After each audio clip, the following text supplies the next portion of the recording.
Hello everyone, welcome to math VVN channel. In this question आपको बताऊंगा कि ये जो आपके पास फ्रैक्शंस हैं, ये 1, 2 और 3 ये दिया हुआ है सेट ऑफ फ्रैक्शन। इनको असेंडिंग ऑर्डर में, डिसेंडिंग ऑर्डर में डायरेक्टली कैसे लिख सकते हैं और इनमें से लार्जर कौन सी वैल्यूज है वो आपको बताऊंगा। देखिए, बहुत से शार्ट को टेस्ट होते हैं, आपके कंपेटिटिव एग्जाम होते हैं, आपके एंट्रेंस एग्जाम होते हैं जॉब के लिए। तो आपके लिए इस तरह के क्वेश्चन आते हैं, तो ट्रिक आपको पता हो तो आप मिनट इसको फौरन कर सकते हैं। अगर आपको ट्रिक नहीं पता तो आप इधर उधर टकरे मारते रहेंगे, आपका टाइम वेस्ट होता जाएगा। तो आज की इस वीडियो में यही सिखाने वाला हूँ। फर्स्ट ऑफ ऑल आपको ये मैं बताता चलूँ कि आपको ये पता होना चाहिए। देखिए, 7/11 है, 15/22 है एंड 14/33 है। तो ट्रिक नंबर ये है, ट्रिक इसका ये है कि सबसे पहले आप देखिए, ये एक ट्रिक तो ये कि इसका इन तीनों का एलसीएम ले लें।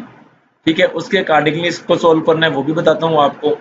या फिर आप ऐसे कर सकते हैं, ये देखिए तीनों नंबर किस पे डिवाइड होते हैं कम्प्लीटली। अगर मैं नंबर 66 लूँ, लेट्स सपोज मैंने 66 लिया नंबर, तो ये देखिए 11 इस पे डिवाइड होता है। 11 पे इसको करें अगर, 11 6 पे हो जाएगा। ठीक है, अगर मैं 22 से करूँ इसको, 66 को 22 पे करूँ, तो आप ये देख लें इसका आंसर आपके पास आ जाएगा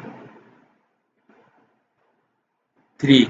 और अगर मैं 66 को ही 33 पे करूं तो इसका आंसर मेरे पास आएगा 2। ये देखिए, अब मैंने 66 कैसे लिया है, जब इन तीनों का एलसीएम ले लेंगे तो मुझे ये मिल जाएगा। अब आपको कुछ भी नहीं करना, आप ये देखें इसका आंसर क्या आया था इसमें 11 के साथ, 7/11।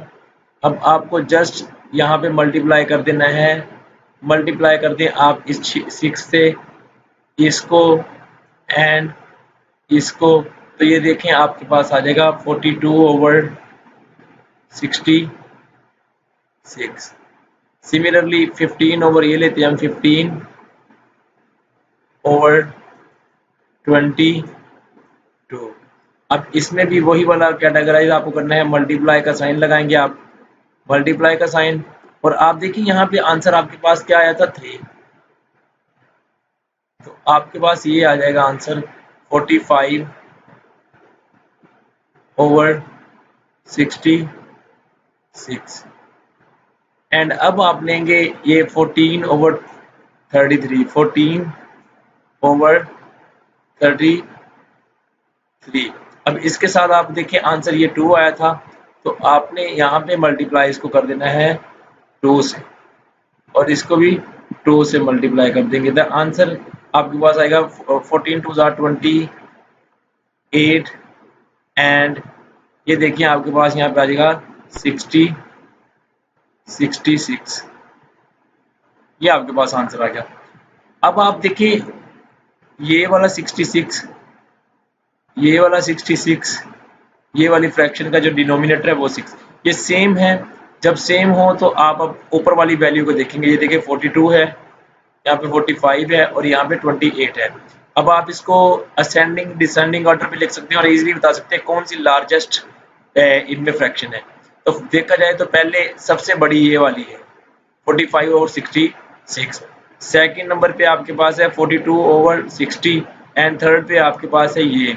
अगर आप असेंडिंग ऑर्डर में लिखना चाहें तो आप लिखते हैं 28/66 एंड आपके पास आ जाएगा 42/66 एंड उसके बाद आप लिख सकते हैं 45/66। अगर आपको डिसेंडिंग ऑर्डर में कहें तो फिर आपके पास नंबर फर्स्ट पे ये, नंबर सेकंड पे ये एंड नंबर थर्ड पे ये। तो ये है, इसका आसान सा हम कर सकते हैं। ये देखें, आपको फर्स्ट ऑफ ऑल ये देखना होगा कि डिनोमिनेटर कौन से हैं। डिनोमिनेटर आपने देखने हैं अच्छे तरीके से और देख लेना है कि इनका कॉमन मल्टीपल है, कॉमन डिवाइड होते हैं, तो उसको लेके इस तरह से आप इजीली अपना डिसाइड कर सकते हैं और इनको असेंडिंग एंड डिसेंडिंग ऑर्डर में फ्रैक्शंस को लिख सकते हैं। तो उम्मीद करता हूँ ये वीडियो आपके लिए यूजफुल होगी। लाइक कर दें, इसको सब्सक्राइब कर लें मैथ वीवीएन चैनल को, और भी वीडियोस देखने के लिए यहाँ पे आपके लिए बहुत सी बेनिफिशियल वीडियोस मौजूद हैं। Thank you for